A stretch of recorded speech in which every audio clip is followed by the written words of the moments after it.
Hi guys, and welcome back to a new episode of Golf with Jen. In today's video, I'm just going to show you guys a brief little clip about how I ball tested the new Titleist Pro V1 and Pro V1 X's on the golf course here at TPC KL. So for those of you guys who do not know, Titleist came out with new Pro V1 and Pro V1 X's. I've been using Pro V1 X's for a while now, but obviously with new balls, you always have to test them out just to make sure that the one that you are using is still the best one for you. The first thing I want to show you guys is, first of all, obviously the clip that I put here, the angle was not very good, but one of the things that I'm really going to be working on is chipping. Chipping with these two different balls definitely have different feels. I personally find it very important when you're testing balls to test it out on the chipping green, or obviously on the golf course if you're able to. If not, just on the chipping green will do good enough. With my chips over here, as I said, the camera angle isn't very good and you couldn't really tell, but I could immediately tell that one ball spun so much more and one ball had much more rollout than the other. Another thing that I immediately felt was a difference with putting with the two different balls. For those of you guys concerned, I actually did not feel that much difference when I used the old Pro V1s and Pro V1 X's, but with the new ones, for some reason, I can definitely feel quite a significant difference. For me personally, I felt like the Pro V1s were a lot harder to putt. In terms of the feel, I felt like it came off a lot hotter off the face, and with the Pro V1 X's, obviously it could be due to the fact that I'm more used to the Pro V1 X's, but I definitely felt like they were more comfortable for me off the putter face. Because this hole plays pretty downhill, I felt like it would not be the best hole to test out the ball distance, so I felt like for this hole I would focus more on the approach shot. Personally, when I am ball testing, what I look for is not really distance, but first of all, it's going to be which ball is able to spin more when I'm approaching the greens, and also the short game feel, because obviously short game relies a lot on feel, and if you do not feel comfortable with the ball that you're playing with, it is obviously going to negatively impact your game. One of the things that I sometimes find beneficial is making it almost like a double blind experiment. So not really knowing which ball is which, and obviously one is red in color in terms of the number and the other is black, so you will eventually know which is which when you go up to the ball. But sometimes when your mind already knows and has a preference for a certain ball, it might affect the way that you hit or the way that you feel. So I personally find it best when you are doing something such as a ball testing to simply just hit the ball, don't really focus on what ball it is or which ball it is, and just see the outcome. So for the first ball, if you can't see it, it's just right off the green. It landed about 1 yard right off the green. So obviously because of that, I was trying to hit the second ball to the same spot just to see what it would do. I don't know if you can tell, but the second ball landed quite a bit further than the first one and also spun down the slope. So it obviously not only went further but also had more spin. So the first ball in that case was the Pro V1 and the second ball was the Pro V1 X. As I mentioned, chipping and the feel of chipping is very important, so for me I would obviously give them both a pretty decent lie just to make sure that they're kind of equal at the start and then kind of see what they do. So the first ball that I chipped here was the Pro V1 X, and the second ball that I'm going to be chipping is the Pro V1. I personally find that the Pro V1 X has more spin, at least for me, and again I'm going to mention this, but when you're ball testing, it's all about feel and it's all about what feels the best for you. What I feel and what you feel might not be the same. Something else in relation to what I talked about just now with the double blind study is that you maybe want to not read about the Pro V1 and Pro V1 X's, because sometimes when you have information about something, it makes you think a certain way which might skew your study as well. So it's best for me if I just do not know what the differences are, just feel the differences, see which feels best to me, and then choose based on that rather than based on knowledge. So the first ball that I just hit was the Pro V1 X, and I'm not doing a very good job at hitting the greens here. I missed that right, but what I wanted to do was try to hit to the same spot and try to see if it landed around the same distance. So obviously when you hit one ball already to the right or to the left or wherever you hit it, you are going to try to hit the second shot to the same direction, because obviously if you hit it to a different direction, it's not going to be something that you can gauge between the two balls. So I obviously tried to do that, and my second ball went a little bit more left, so it wasn't exactly in the same spot. But I feel like I could still tell that the Pro V1 X looks a little bit stronger in terms of the ball flight.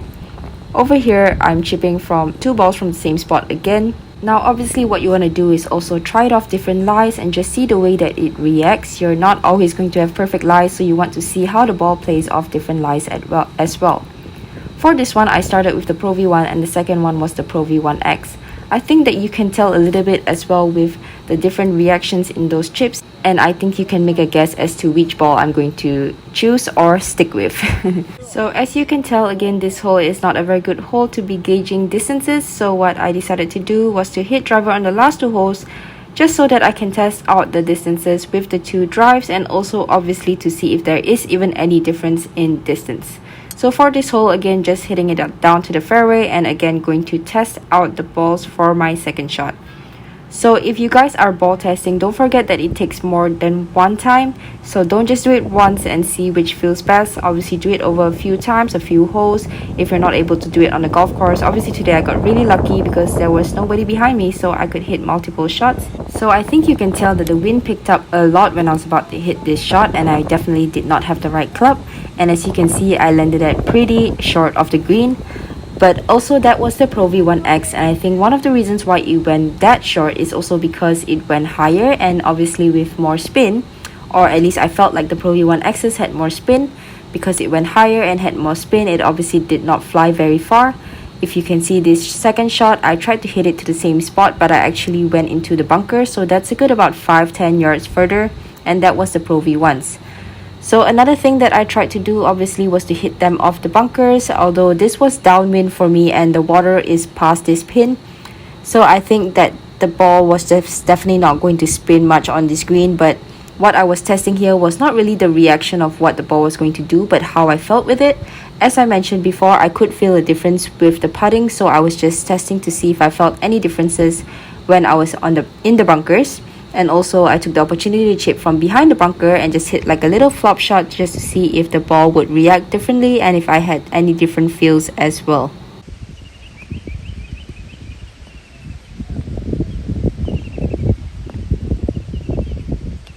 So as I said, on the last two holes I was going to hit my drivers just to see if there was any differences in the distances, and this was the first one. It was the Pro V1s.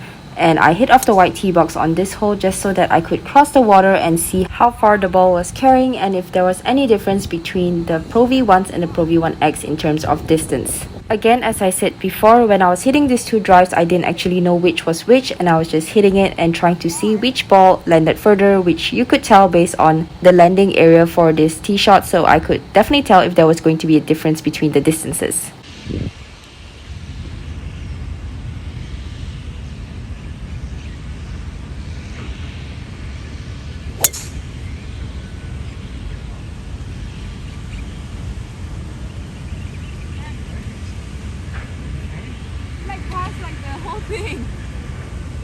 On a hole like this, because it is a shorter hole and I had nothing more than a 58-degree wedge into the green and I was chipping it, so I was not hitting a full shot, and because obviously I can't see where the ball is landing, I think it's a good idea just to ask your friends to go up there and just help you kind of see what the ball is doing, because obviously when you can't see the green, you can't see how it's reacting, you have no idea what the ball is doing either. So if you can, get a friend to just help you out whenever possible.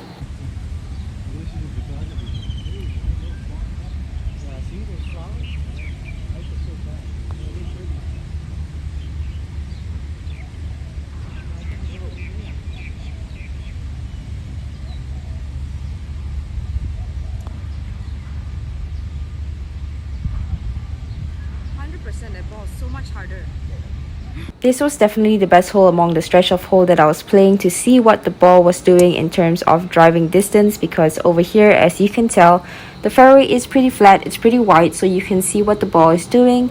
You can definitely see where the ball is landing, and if there is difference in distance, you can definitely see it as well. In terms of driving distance between the Pro V1 and the Pro V1X, I definitely felt like the Pro V1X was going a little bit further, and also I kind of preferred the ball flight of the Pro V1X.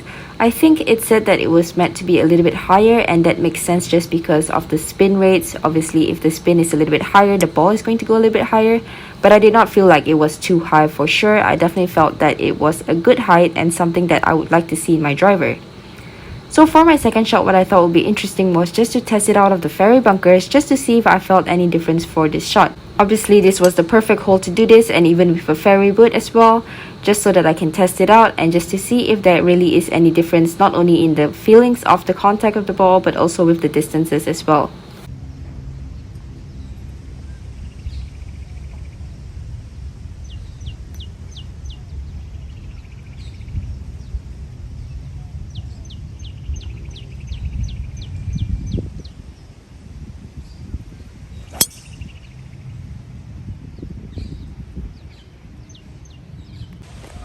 I guess this is also a good practice to see how accurate you are. Not too bad there.